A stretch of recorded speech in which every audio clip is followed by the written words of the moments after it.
3.5 కోట్ల నుండి 5.5 కోట్ల బడ్జెట్ లో ప్రీమియం విల్లాస్ లో centralised AC with fresh air infusion అందిస్తుంది జనప్రియ అప్స్కేల్ ఎలీసియం.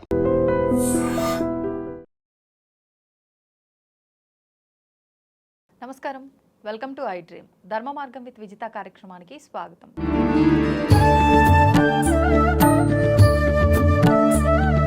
ప్రస్తుతం మనతో పాటు ఉన్నారు ప్రముఖ ఆధ్యాత్మికవేత్త, పంచాంగకర్త బ్రహ్మశ్రీ చిలకమర్తి ప్రభాకర చక్రవర్తి శర్మ గారు. ఇప్పుడు వారితో మాట్లాడి విశేషంగా శ్రావణ మాసం యొక్క వైభవం గురించి, శ్రావణ మాసంలో రాబోతున్న పర్వదినాల గురించి అడిగి వివరంగా తెలుసుకుందాం. నమస్కారం అండి. నమస్కారం అమ్మా. మనకు ముఖ్యంగా ఈ శ్రావణ మాసంలో శ్రావణ శుక్రవారాలు, శ్రావణ మంగళవారాలు, శ్రావణ సోమవారాలతో పాటు విష్ణుమూర్తి ఆరాధన, శ్రావణ శనివారాలు విశేషం. మరి ఈ శనివారాల పూజా విధానం అంతా ఏ రకంగా ఉండాలి? చాలా ఇది శ్రావణ మాసం విష్ణు ప్రీతికరం అని నాకు తెలుసు. శ్రీ మహావిష్ణువుకి సంబంధించినటువంటి జన్మ నక్షత్రం కావచ్చు, శ్రవణ నక్షత్రంతో ముడిపడి శ్రవణ నక్షత్రం పౌర్ణమికి దగ్గరగా ఉండడం చేత ఈ మాసానికి శ్రావణ మాసం. మరి ఆ వెంకటేశ్వర స్వామికి శ్రవణ నక్షత్రం జన్మ నక్షత్రం అని వెంకటాచల వైభవం మనకి కొన్ని జ్యోతిష్ శాస్త్రం వంటివి తెలియజేస్తున్నాయి. అటువంటి వెంకటేశ్వర స్వామికి సంబంధించిన శ్రవణ నక్షత్రంతో కూడిన ఈ మాసంలో తెలిసి కానీ తెలియక కానీ తిరుపతిలో వెంకటేశ్వర స్వామిని దర్శించడం కావచ్చు, ద్వారకా తిరుమల కావచ్చు, లేదా ఎక్కడ వెంకటేశ్వర స్వామి ఆలయాన్ని దర్శించడం చాలా విశేషం. అందులో దోషం లేదు. కేవలం తిరుపతి వెళ్ళాలనే కాదు. అయితే ముఖ్యంగా 7 శనివారాల వ్రతాలు కావచ్చు, వెంకటేశ్వర స్వామి పూజలు కావచ్చు, శ్రావణ మాసంలో శనివారాలు చేయడం చేత వెంకటేశ్వర స్వామి అనుగ్రహం పొందుతామనేటువంటి పెద్దల ద్వారా తెలియజేసినటువంటి విషయాలు ఉన్నాయి. అలా శ్రావణ మాసంలో 7 శనివారాల వ్రతాలు, వెంకటేశ్వర స్వామి పూజలు వంటివి చేసుకోవడం చాలా శుభ ఫలితాలు, సత్ఫలితాలు ఇస్తాయి. శని దోషాలు, శని బాధల నుండి కూడా బయటపడవచ్చు. అందువల్ల వెంకటేశ్వర స్వామిని శ్రావణ శనివారాలు పూజించేటువంటి ఆచారం ముఖ్యంగా గోదావరి జిల్లాలు కావచ్చు, కొన్ని ఆంధ్ర తెలంగాణలో అనేక ప్రాంతాలలో ఉంది. కాబట్టి అలా ఆచరించుకోవడం శుభ ఫలితాలు ఇస్తుంది తప్ప అందులో ఎలాంటి దోషము లేదని తెలియజేస్తున్నాను. ఇప్పుడు ఈ 7 శనివారాల వ్రతం గురించి ఈ మధ్యకాలంలో చాలామంది చేయడం చూస్తున్నాం. కానీ ఇది ఇంతకుముందు ఎక్కడా చేసింది లేదు, శాస్త్రాల్లో లేదు అని అంటారు. చూడండి, అది యథార్థమే. కానీ వెంకటేశ్వర స్వామి వ్రతం, ఏదైనా ఒక వ్రతం ఉన్నప్పుడు అది వ్రతం చేసుకోవడం వారి కోరిక కోసం. చాలామంది వాళ్ళు ఎన్నోసార్లు వెంకటేశ్వర స్వామిని దర్శించుకోలేకపోవచ్చు, ఏదైనా కావచ్చు.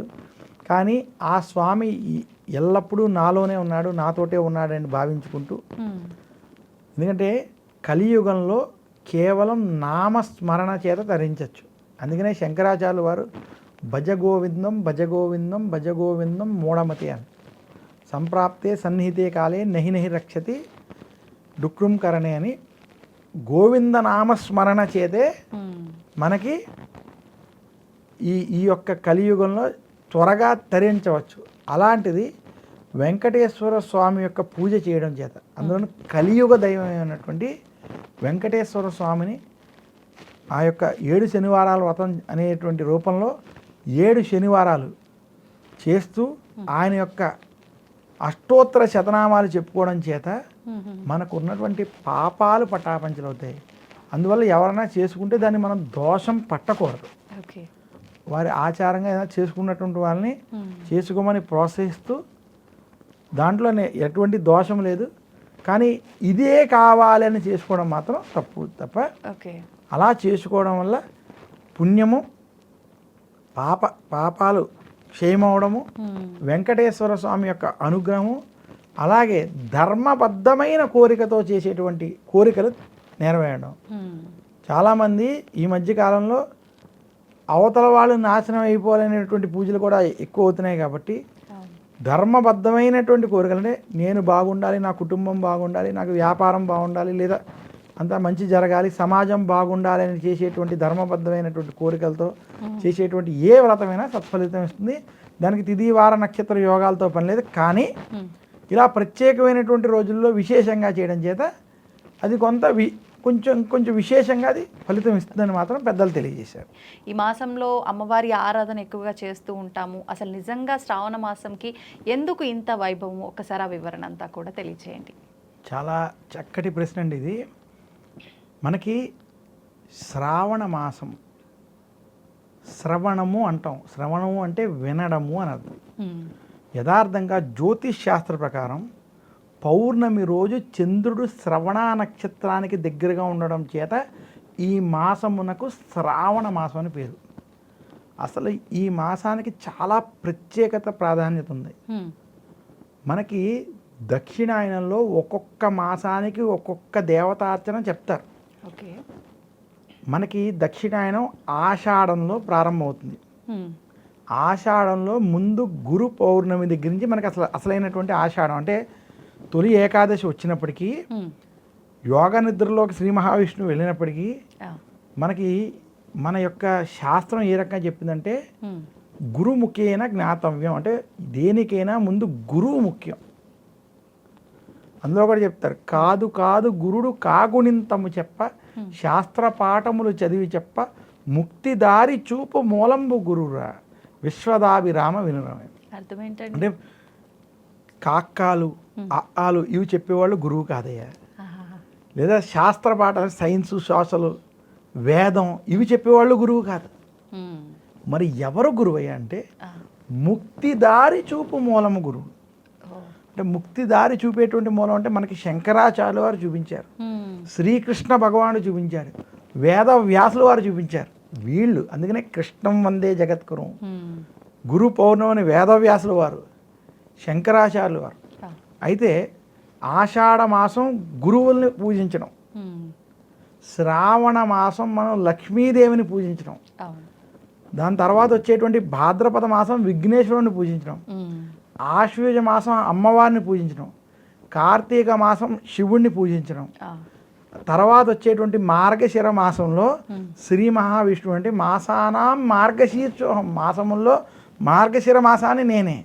అలాగే మార్గశిర మాసంలో స్కందషష్ఠిని సుబ్రహ్మణ్యుడు. అంటే మొత్తం మనకు ఉన్నటువంటి అన్ని దేవతల యొక్క పూజలు ఈ దక్షిణాయనంలో మనకి స్పష్టంగా చెప్పారు. అయితే అందులో శ్రావణ మాసంలో మనకి శ్రీ మహావిష్ణువు, లక్ష్మీదేవి అమ్మవారు, శివుడు, గౌరీదేవి అమ్మవారు నలుగురిని పూజించే ఏకైక మాసంగా ఈ శ్రావణ మాసాన్ని చూడాలి. ఎందుకు అంటే శ్రవణ నక్షత్రం శ్రీ మహావిష్ణువు యొక్క నక్షత్రం అని శాస్త్రం చెప్తుంది. ఓకే. వెంకటేశ్వర స్వామి కూడా శ్రవణ నక్షత్రంలోనే ఆయన యొక్క అవతారం ప్రారంభమైనట్టుగా మనకి వెంకటాచల వైభవం చెప్తారు. వెంకటేశ్వర స్వామికి సంబంధించిన నక్షత్రం. అలా శ్రీ మహావిష్ణువుకి ప్రీతికరమైన నక్షత్రం జన్మ నక్షత్రం అవడం చేత ఈ మాసం లక్ష్మీదేవికి కూడా ప్రీతికరమైంది. అందుకనే వరలక్ష్మి వ్రతాలు, లక్ష్మీదేవి పూజలు శ్రావణ మాసంలో జరగడానికి ఇది మూల కారణం. మరి శివుడు దానికి వస్తున్నాను. అలా శ్రావణ మాసంలో శ్రీ మహావిష్ణువుకి, లక్ష్మీదేవికి. ఇది ఇంకొకటి, శ్రావణ మాసంలోనే కృష్ణాష్టమి పండుగ వస్తుంది. శ్రీకృష్ణుడు స్వయముగా భూమి మీద అవతరించినటువంటి రోజు కృష్ణాష్టమి, జన్మాష్టమి, గోకులాష్టమి, రోహిణి అష్టమి అయినటువంటి ఆ రోజు శ్రావణ మాసంలో రావడం శ్రావణ మాస వైభవాన్ని చెప్తుంది. ఇంకా మనకి కార్తీక మాస వైభవం కార్తీక పురాణం స్పష్టంగా చెప్పింది. దక్షిణ భారతంలో కార్తీక పురాణానికి, కార్తీక మాసానికి ఎంతటి ప్రాధాన్యత ఉందో, ఉత్తర భారతదేశంలో శ్రావణ మాసానికి, శ్రావణ వైభవానికి, ముఖ్యంగా శివ పురాణం ఆధారంగా శ్రావణ మాసానికి, శ్రావణ సోమవారాలకి అంత విశిష్టత ఉంది. నేను ఛాలెంజ్గా చెప్తాను, శ్రావణ మాసంలో మహారాష్ట్ర నుంచి, గుజరాత్ నుంచి, ఇటు ఒరిస్సా నుంచి, అటు ఢిల్లీ వరకు కూడా మీరు ఏ శివాలయంలో అయినా, లేదా శ్రావణ మాసంలో ఉన్నటువంటి జ్యోతిర్లింగాలు అంటే కాశీ, కేదార్నాథ్, ఉజ్జయిని, ఓంకారేశ్వర్, అలాగే గుజరాత్లో ఉన్నటువంటి నాగనాథ్, సోమనాథ్, మహారాష్ట్రలో ఉన్నటువంటి నాసిక్, త్రయంబకేశ్వర్, భీమాశంకర్, బీహార్లో ఉన్నటువంటి జసిడీ దగ్గర ఉన్నటువంటి బైద్యనాథ్, ఈ జ్యోతిర్లింగాల్లో ఎక్కడా కూడా మీరు శ్రావణ మాసంలో అడుగు వేయలేరు. మన కార్తీక మాసంలో ఎలా ఉంటుందో అంతకన్నా ఎక్కువగా ఈ సమయంలో ఉంటుంది. అందులోనూ సోమవారం చాలా విశేషంగా ఉంటుంది. అందుకనే శ్రావణ మాసం శ్రావణ సోమవారాలు విశేషంగా శివారాధనకి చాలా ప్రీతికరం. ఎవరైనా కనుక శ్రావణ సోమవారాల్లో తెలిసి కానీ తెలియక కానీ ఈశ్వరుడికి అభిషేకం చేసుకుంటే ఆపమృత్యు దోషాలు తొలగిపోతే శివానుగ్రహం చాలా త్వరగా లభిస్తుందని ఉత్తర భారతంలో విశేషంగా శ్రావణ సోమవారాలు శివుడికి అభిషేకాలు చేస్తారు. అంతటి విశేషం శ్రావణ సోమవారాలకు ఉందంటే శ్రావణ మాసం వీటికి ప్రతీక. ఇంకా శ్రావణ మాసంలో మంగళ గౌరీ వ్రతాలు, మన దక్షిణ భారతంలో శ్రావణ మాసంలో మంగళ గౌరీ వ్రతాలు, వరలక్ష్మి వ్రతాలు, అది చెప్పనక్కర్లేదు. ఈ రెండు కూడా మనం ఆచరించి మనకున్నటువంటి గ్రహ దోషాలు తొలగించుకుని అమ్మవారి యొక్క అనుగ్రహము చేత ఆరోగ్యాన్ని పొందగలిగేటువంటి మాసం. అందుకనే శ్రావణ మాసం శివుడికి, శ్రీ మహావిష్ణువుకి, లక్ష్మీదేవికి, అమ్మవారికి, నలుగురికి పూజించగలిగేటువంటి, నలుగురి దేవతల యొక్క అనుగ్రహం సంపాదించగలిగేటువంటి గొప్ప మాసం. ఇంకా శ్రావణ మాసంలో శ్రవణం ఎక్కువ చేయాలి. ఏమి శ్రవణం చేయాలి?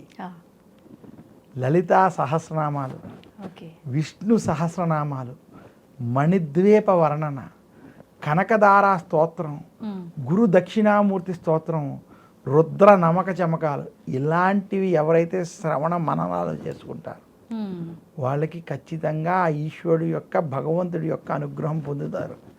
అది శ్రావణ మాసం, దీనికి చాలా ప్రాధాన్యత.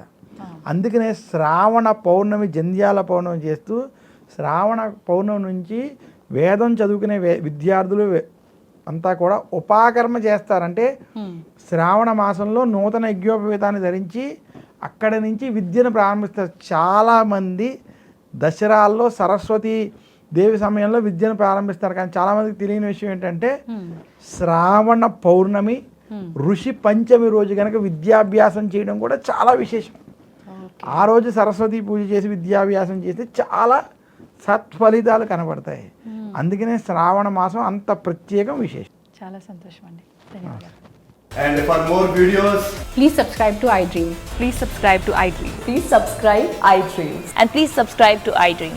For more videos, subscribe to iDream. please like, share and subscribe to the channel. Congratulations, iDream. Subscribe to iDream. Subscribe to iDream. So subscribe to iDream Media. iDream ki iDream team andarki huge congratulations. Please subscribe iDream Media. Please subscribe to iDream. Subscribe iDream. Please subscribe to iDream. iDream అంటే నా కళల ఛానల్ను subscribe చేసుకున్నారు, నోరు తిరుగుతలేదు. మీరైతే గంట గుర్తు కొట్టండి. For more such videos, please subscribe to iDream. Subscribe to iDream. Please subscribe to iDream. Please subscribe iDream Media. Please do subscribe to iDream. Please subscribe to iDream Media. For best entertainment and information, please subscribe iDream. And don't forget to subscribe to iDream.